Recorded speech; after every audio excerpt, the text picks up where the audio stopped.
7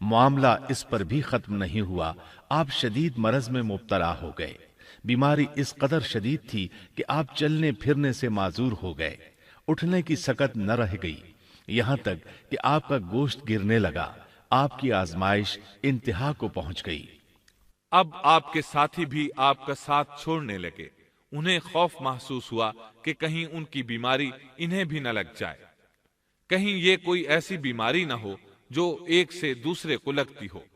اس طرح سوائے دو کے سب ساتھی آپ کا ساتھ چھوڑ گئے، کوئی آپ کے قریب نہ آتا تھا۔ جو دو ساتھی ساتھ چھوڑ کر نہیں گئے تھے وہ بھی ذرا دور کھڑے ہو کر بات کرتے تھے۔ آپ کی خدمت کے لیے بس آپ کی بیوی رہ گئیں، وہ بہت وفادار بیوی تھیں۔ یہ زوجہ محترمہ آپ کی خدمت کرتی، آپ کو کھلاتی پلاتی، آپ کو نہلاتی۔ پھر نوبت یہاں تک پہنچی کہ سارا ہی مال بالکل ختم ہو گیا۔ اب بیوی صاحبہ نے اجرت پر لوگوں کے گھروں میں کام کرنا شروع کیا تاکہ کچھ کما کر لائیں اور خاوند پر خرچ کر سکیں۔ یہ تھے اللہ کے نبی ایوب علیہ السلام، اتنی بڑی آزمائش میں پورے اترے۔ آزمائش بھی 1-2 ماہ نہیں، پورے 12 برس جاری رہی، اور ایک قول کے مطابق 18 برس جاری رہی۔ آپ اس دوران مجسمہ صبر بنے رہے۔ آپ نے کبھی کسی سے شکوہ تک نہ کیا، یہاں تک کہ کبھی زوجہ محترمہ سے بھی شکوہ نہ کیا۔ سال ہا سال اسی حالت پر گزر گئے۔ ایک بار آپ کی بیوی نے عرض کرنے کی ذرا ہمت کی اور کہا، آپ اللہ کے رسول ہیں، اگر اللہ کے حضور دعا کریں تو وہ آپ کی بیماری کو ختم فرما دیں گے، آپ کی حالت کو بدل دیں گے۔ بیوی صاحبہ کے یہ کہنے کے باوجود آپ نے بیماری کے ختم ہونے کی دعا نہ کی، نہ یہ کہا یا اللہ مجھے رزق کی فراوانی عطا فرما، بس رضائے الہی پر راضی رہے، تقدیر الہی پر خوش رہے۔ آپ نے بیوی سے فرمایا، ذرا بتاؤ تو ہم کتنا عرصہ خوشحالی اور فراوانی میں رہے ہیں، کتنا عرصہ ہم ناز و نعمت میں رہے ہیں؟ انہوں نے جواب دیا، 80 سال۔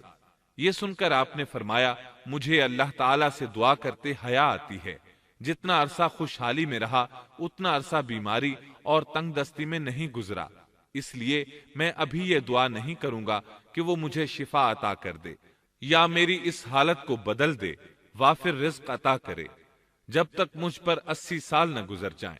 جس طرح میں 80 سال ناز و نعمت کی بہاریں دیکھتا رہا، اسی طرح 80 سال تک میں اسی حالت پر صبر کا دامن تھامے رہوں گا، تندرستی کا سوال نہیں کروں گا۔ آپ کے اس جواب پر بیوی صاحبہ مایوس ہو گئیں، اس لیے کہ انہیں تو بیماری کے ختم ہونے کی اور اچھے دنوں کے دوبارہ آنے کی امید تھی۔ آپ کی بات سن کر وہ بولیں، تب یہ آزمائش کی گھڑی کب ختم ہوگی؟ چونکہ اس بات سے اللہ تعالیٰ کی ناشکری ہوتی تھی، اس لیے ایوب علیہ السلام ناراض ہو گئے۔ انہوں نے اللہ کے نام کی قسم کھائی کہ اگر اللہ تعالیٰ نے مجھے شفا عطا فرمائی تو میں انہیں 100 کوڑے ماروں گا۔ دوسری طرف نوبت یہاں تک پہنچی کہ لوگوں نے آپ کی بیوی صاحبہ کو کام دینے سے انکار کرنا شروع کر دیا۔ ان کا خیال تھا کہیں ان کے شوہر کی بیماری انہیں بھی نہ لگ جائے۔ وہ سمجھتے تھے کہ ایوب علیہ السلام کی بیماری چھوت کی ہے، لہٰذا یہ بیماری ان کی بیوی کے واسطے سے انہیں بھی لگ سکتی ہے۔ جب معاملہ یہاں تک پہنچ گیا تب آپ نے ایک چھوٹی سی بات کہی، اس میں بھی کوئی واضح دعا نہیں تھی، جبکہ اس وقت سے بڑھ کر دعا کے لیے کون سا وقت ہو سکتا تھا؟ آپ کی اس بات کو اللہ تعالیٰ نے قرآن مجید میں بیان فرمایا ہے۔ سورہ انبیاء آیت 83 میں ہے، اور ایوب کی اس حالت کو یاد کرو جبکہ اس نے اپنے پروردگار کو پکارا کہ مجھے یہ بیماری لگ گئی ہے اور تو رحم کرنے والوں سے زیادہ رحم کرنے والا ہے۔ مجھے آزمائش نے آ لیا ہے اور تو ارحم الراحمین ہے۔ مطلب یہ کہ آپ نے واضح الفاظ میں دعا نہیں فرمائی، یہ نہیں فرمایا الہی مجھے تندرستی عطا فرما، الہی مجھے رزق عطا فرما اور میری حالت ایسی ایسی ہو گئی ہے، تو رحیم و کریم ہے، بلکہ یوں کہا وَأَنْتَ أَرْحَمُ الرَّاحِمِينَ، عرض کیا میری نسبت میری حالت کو تو ہی بہتر جاننے والا ہے۔ اللہ تعالیٰ نے دوسری آیت میں آپ کی حالت کو اس طرح بیان کیا ہے۔ سورہ صاد آیت 41 میں اللہ تعالیٰ فرماتے ہیں، اور ہمارے بندے ایوب کا بھی ذکر کر، جبکہ اس نے اپنے رب کو پکارا کہ مجھے شیطان نے رنج اور دکھ پہنچایا ہے۔ گویا آپ نے اس بیماری اور مصیبت کو اللہ تعالیٰ کی طرف منسوب نہیں فرمایا، بلکہ اللہ تعالیٰ کو اس سے مبرہ و پاک ٹھہرایا اور اسے شیطان کی طرف منسوب کیا۔ یوں نہیں کہا اللہ تو نے مجھے مصیبت میں ڈال دیا، بلکہ اس کو غیر اللہ یعنی شیطان کی جانب منسوب کیا۔ حدیث میں بھی اسی طرح آتا ہے۔ اللہ تعالیٰ نے آپ کی التجا کو اسی لمحے شرف قبولیت سے نوازا۔ کتنے ہی موقع ایسے آئے تھے کہ اس سے قبل بھی آپ دعا کر سکتے تھے اور وہ قبول ہو جاتی، لیکن آپ نے صبر کا دامن تھامے رکھا۔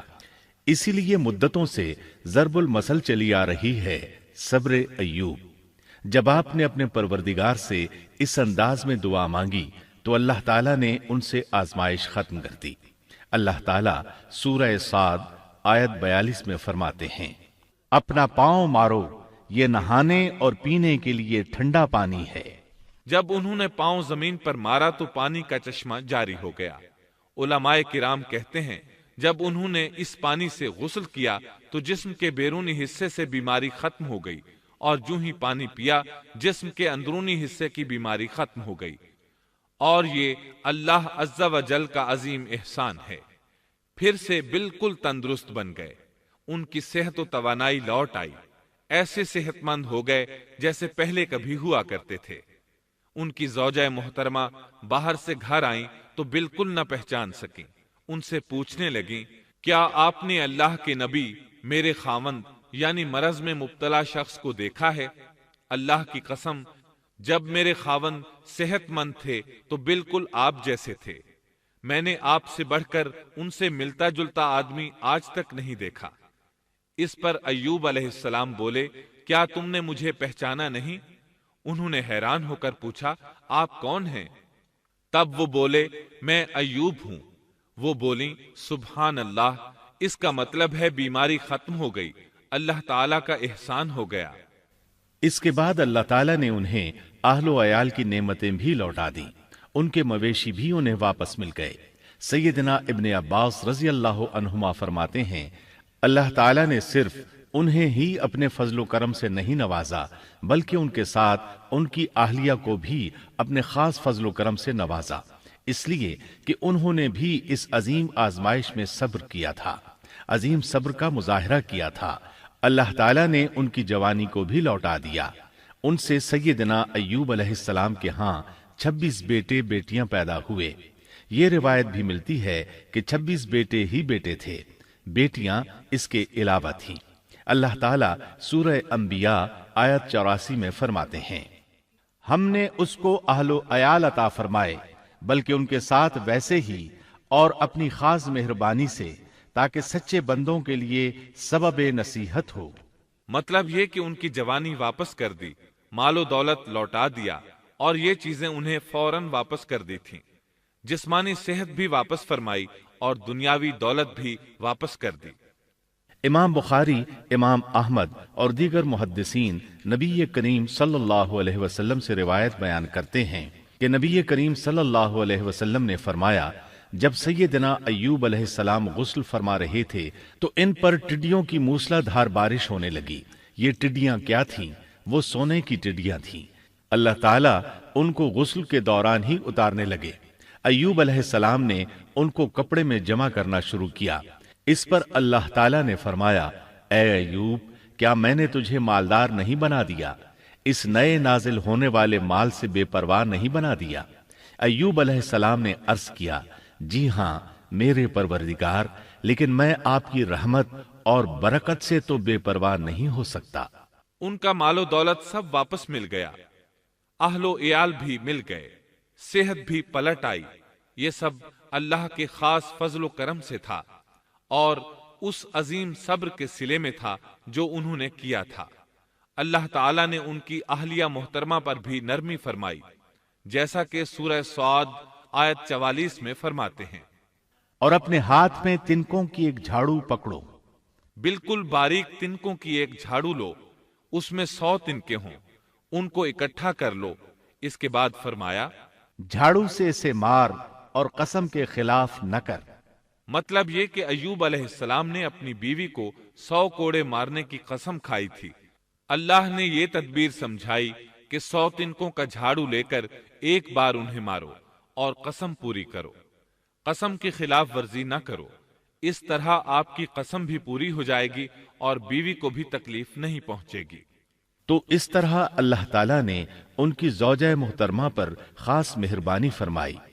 اللہ سورہ انبیاء آیت 83 اور 84 میں فرماتے ہیں، ایوب کی اس حالت کو یاد کرو جبکہ اس نے اپنے پروردگار کو پکارا کہ مجھے یہ بیماری لگ گئی ہے اور تو رحم کرنے والوں سے زیادہ رحم کرنے والا ہے، تو ہم نے ان کی سن لی اور جو دکھ انہیں تھا اسے دور کر دیا اور انہیں اہل و عیال عطا کر دیے، بلکہ ان کے ساتھ اپنی مہربانی سے ویسے ہی اور عطا کر دیے تاکہ سچے بندوں کے لیے نصیحت کا سبب ہو۔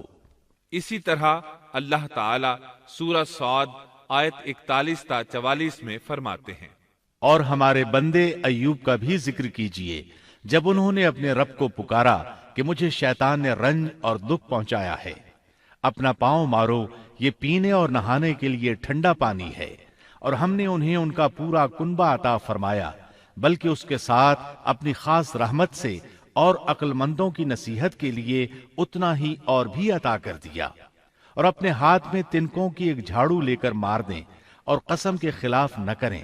سچ تو یہ ہے کہ ہم نے اسے بڑا صابر بندہ پایا، وہ بہت نیک تھے اور بہت ہی رغبت رکھنے والے تھے۔ یہ ذکر تھا سیدنا ایوب علیہ السلام کا جو اختتام کو پہنچا۔